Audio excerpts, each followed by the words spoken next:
तो नमस्कार दर्शक बंधु आउ गोटे भिडियो रे आमे आपन को स्वागत करूछु जे कि जहार एई भलिया प्रॉब्लम थिबो मोबाइल रे फेसबुक क्रिएटर मानकर पई तो ए प्रॉब्लम टा को केमती सॉल्व करबो से विषय रे भिडियोटा अछि आपन माने भिडियोटा को भलो से देखंतु आ देखि करी सेई भलिया कले प्रॉब्लम टा सॉल्व होई जिवो।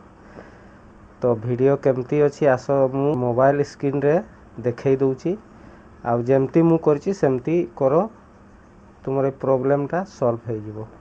तो आमे जीवा फेसबुक रे क्लिक करवा प्रोफेशनल डैशबोर्ड रे क्लिक करवा तेपरे देखो एमिति देखौची समथिंग वेट रॉन्ग।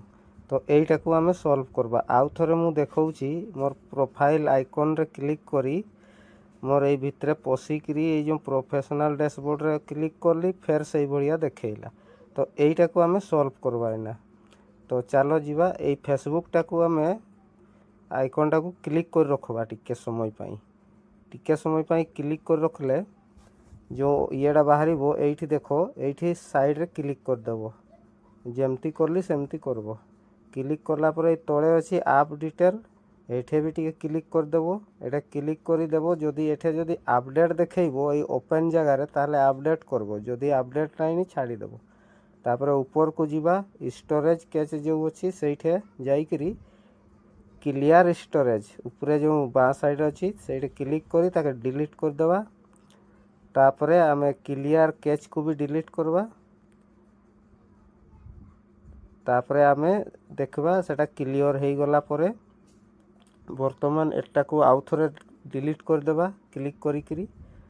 तापर आमे बैक कर देबा बैक करी तळकू आसबा।